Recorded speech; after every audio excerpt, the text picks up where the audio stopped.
Hello, I'm Darren Magee, and today's question asks if I would discuss psychological abuse, psychological manipulation. Today, I'm going to look at what psychological abuse is and give some common signs and examples of it. But before I go any further, I think George Orwell summed up psychological manipulation and abuse very succinctly whenever he wrote, "Power is in tearing human minds to pieces and putting them together again in new shapes of your own choosing." So, regardless of whatever agenda someone may claim to have, I think that's why manipulative people abuse and manipulate others psychologically. It's to turn them into a version of someone or something that they want. It's to control them, and it's to feel powerful in being able to do so. So, if you like this video, if you find it interesting or helpful, please consider subscribing to my channel. Just to remind you though, this video is for information purposes only. So, psychological abuse, now sometimes referred to as mental abuse, involves using verbal and non-verbal communication to try to control someone, to harm them emotionally and psychologically. It's an aspect of coercive control that is aimed at demeaning, controlling, and disempowering others. And like all forms of abuse, it rarely happens by itself in isolation. It's normally one of many tactics that abusive people use to manipulate and dominate. Although it doesn't leave any physical scars or bruises, it can be very severe in the sense that it can cause a lot of emotional issues and mental health conditions. It can also be harder to detect, as many who employ this kind of abuse can be very highly skilled manipulators.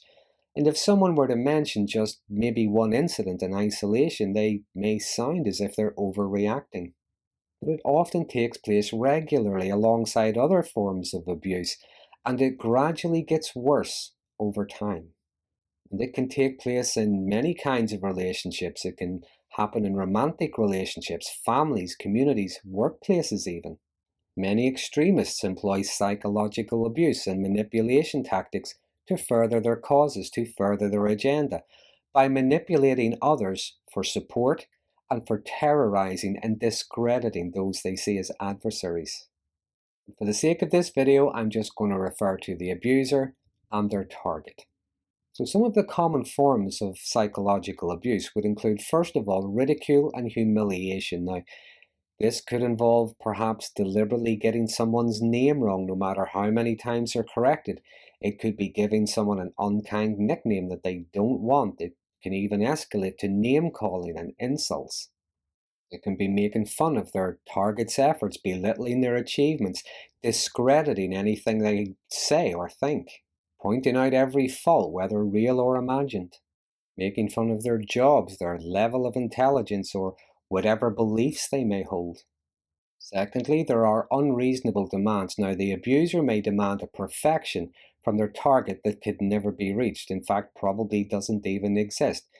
And there can also be constantly shifting goalposts. For example, the abuser may set a condition like, when you change this about yourself, things will be better. So their target changes that only to be told, if you change that about yourself, things will be better. So maybe they change that only to be told, if you stop doing this and start doing that, things will be better. And on it goes. The goalposts constantly shift. The target is kept under a constant strain of trying, but never being good enough, never being able to reach that horizon. The abuser may set a lot of rules for their target to follow, but they pretty much do whatever they want. And these rules are often made up on the spot depending on maybe what's in their head at that time. What was fine maybe one day becomes objectionable the next, and vice versa. The target may hear things like, you have to earn my respect, which they never will. In fact, the more they try to, the more they try to comply, the more they try to reach these standards, more often than not, they're treated with more contempt. The abuser, on the other hand, demands respect, but it's not really respect, it's more like obedience and compliance. Any autonomy, any self-will, any disagreement on the part of the target is called disrespect, it's called selfishness, it's called being abusive. Thirdly, there's intimidation and harassment. Now, this could include bullying tactics such as threats of punishment, being excluded, being cancelled. They might get angry and abusive in ways that can be very frightening. Other intimidating behaviors could include threatening their target or threatening their loved ones, even their pets, threatening them with harm if they don't comply.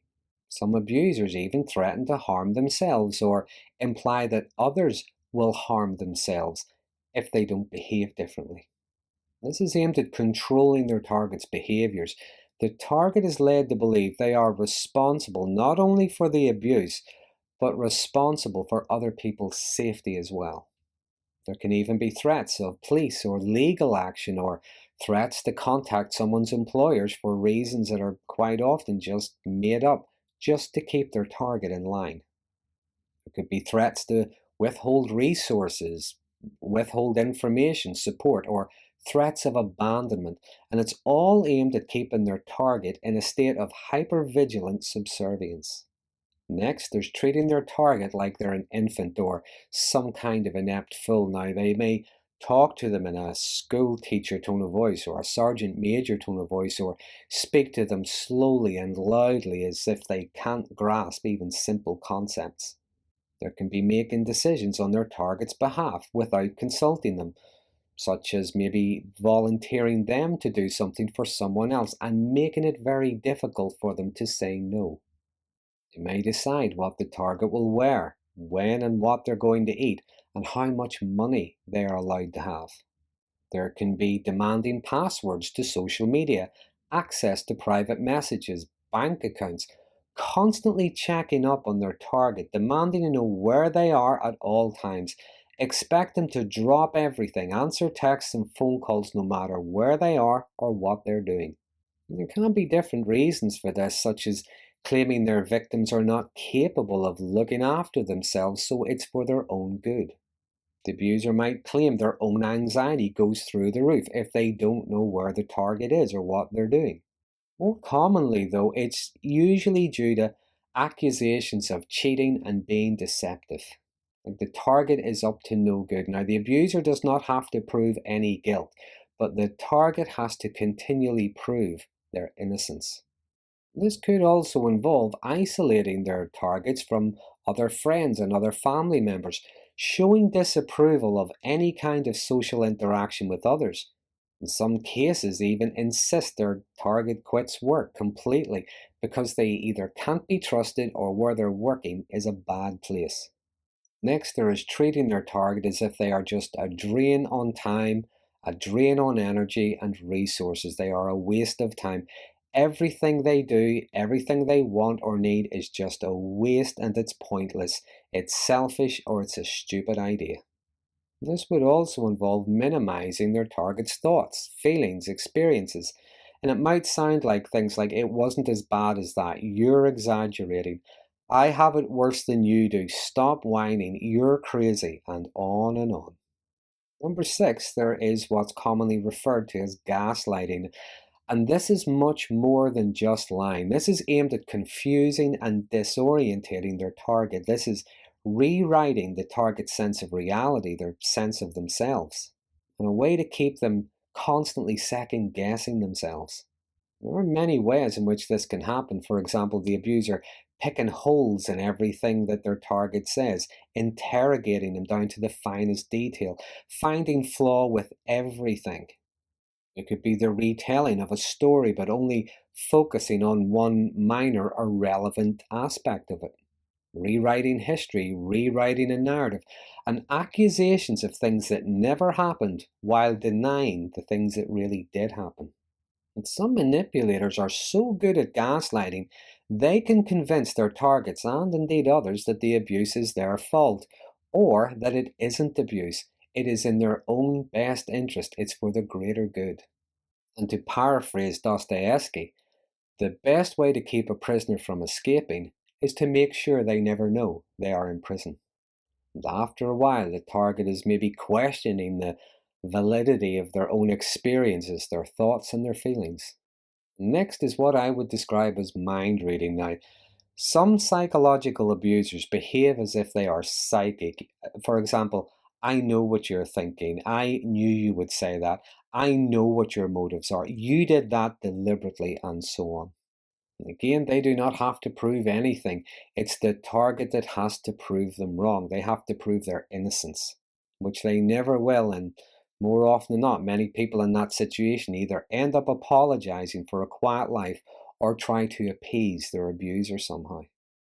Next, there's what I would describe as controlling the conversation. If the target is talking, the abuser just talks over the top of them to shut them down. If the target asks a question, the abuser may answer a completely different question.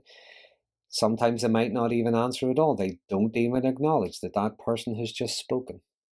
Some psychological manipulators will even try to change how language is used or try to control what kind of language can be used. And it's a way to make it difficult for their victims to try to articulate themselves. And lastly, there is the power of victimhood. Now, the abuser is the one who is being abused, marginalized, has trauma, is being treated unfairly. And they wear that claimed victimhood like it's a badge of honor. They use it like a get out of jail free card to act with impunity. Their trauma, their oppression, their illness, their whatever it is, makes them beyond reproach.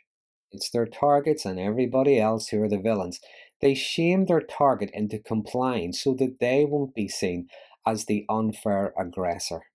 Psychological abuse and manipulation grinds people down, gets them to doubt themselves, believe the lies, question the evidence of their own eyes and ears, their own sense of reality, and above all, to fear consequences of having boundaries, fear the reactions of the abuser.